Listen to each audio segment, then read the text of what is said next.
A few years ago, if you would have told me that I would become a power lifter, I would have thought you were crazy. At 33 years old, I never thought I'd enter a sport which would challenge me mentally, physically, and emotionally.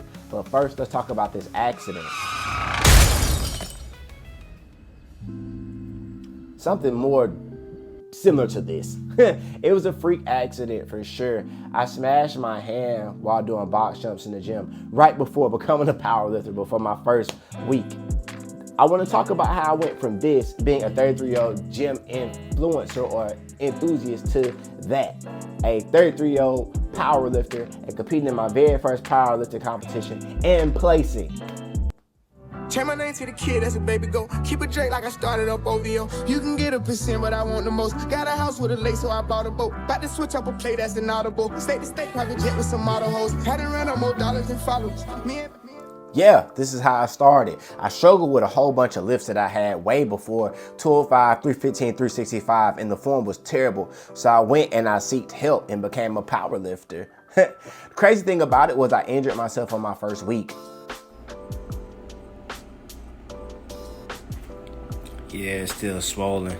But the good thing is nothing's broken, nothing's bruised. But y'all see that? Like, y'all gonna see my calluses. Hold on. See? But we can make a fist. And we're still working on that. But as far as extending it out, y'all see that? How swollen it is? We're gonna keep working. We're gonna keep rehabbing. But we should be back. They ain't gonna stop us from what we're trying to do. So, we'll take it easy. I appreciate y'all. Yeah. So for the next couple of weeks, I had to wear a wrap around my hand, which made my lift suffer tremendously.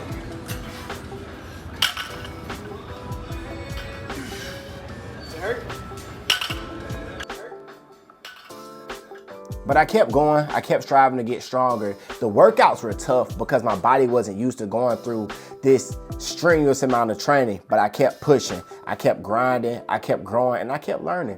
I had a super active lifestyle at the time, working 2 jobs, so it kind of got in the way of my progress. So I had to put one down and really focus in and get right.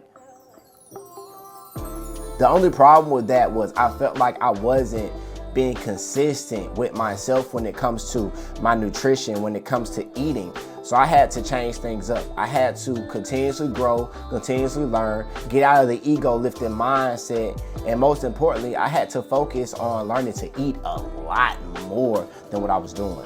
So I had to bulk up my calories, going to in between 1,500 and 3,000 calories. It was a lot. It was a lot of stress on the body because I had to figure out how to eat while having a very active lifestyle.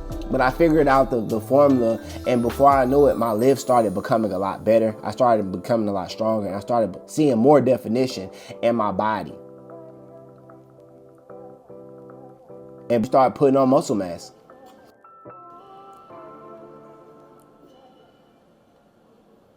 I was very excited for the transformation. I started noticing more definition in my quads. My lifts felt a lot better. I noticed that I was becoming a lot stronger, and I was also more confident than I've ever been in my whole life.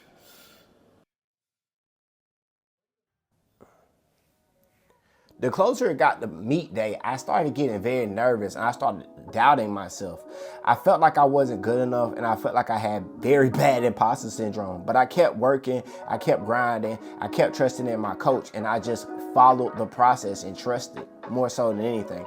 I had support from my cousin, from family, from friends that really believed in what I was doing, and they really saw the growth. So I kept pushing, I kept trying to get stronger, and I also kept staying motivated by tracking my protein, tracking my carbs, tracking my fats, and making sure that I was doing my lifts with intensity, whether it was a lightweight or a heavy set. During prep, I learned that your first set has to be just as good as your last set, but at the same time, perfection isn't always the best. Some days you're going to be tired. Some days you're going to be beaten up, but you have to push through. You have to show up. You have to continuously go to the gym, track your calories, and build on every day with compounding interest from each working day to make sure that you're ready for the upcoming meet. I started realizing the older I got, it doesn't matter whether you start today, tomorrow, next week, whatever you're saying that time frame is going to be, is going to come. 30's gonna come regardless. 40's gonna come regardless. 50's gonna come regardless. So if there's something that you want to put your mind to, just go out there and do it. It doesn't really matter what everybody else says or what everybody else has going on. At the end of the day, it's you versus you. And since I was training for this competition, that became very, very clear for me. It's me versus me. It's not about who can lift the most weights. It's not about who has the prettiest technique, the most great form. It's not about who is the strongest or who's the youngest. It's about technique. It's about beating you every day. Saying that you can't do something is not an option.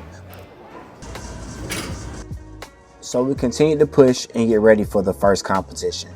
I didn't really know what to expect, but all I know is I was going to trust in my coach, trust my body. When it's time for me to slow down, I'll slow down. But as of right now, I'm going to keep pushing.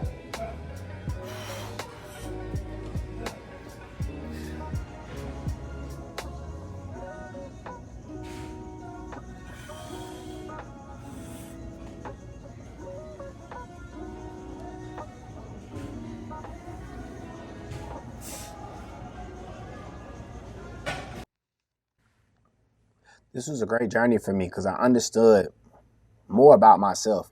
I pushed myself more than I've ever pushed before, and I'm the strongest I've ever been. My lifts looked a lot better, and I know I was ready for that competition when the day came. So we loaded up, got in the car, and we got to it.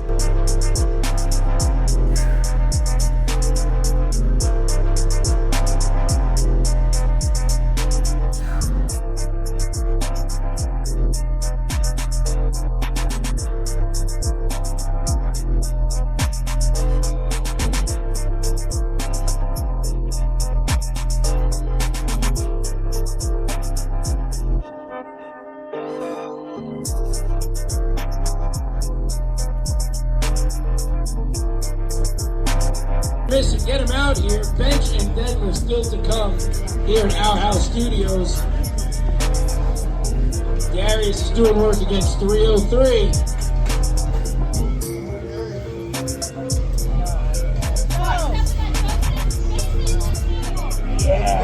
Like it's nothing.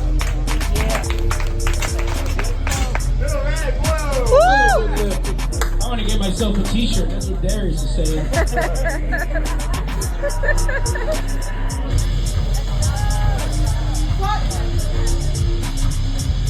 Come on!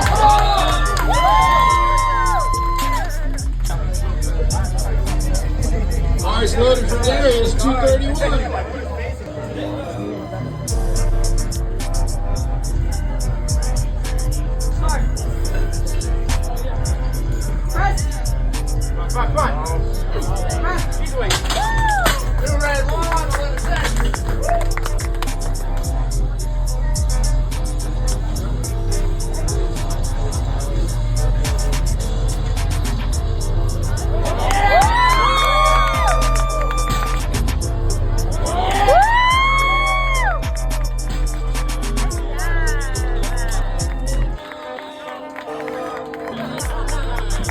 After all that prep, we came in second place for my very first competition.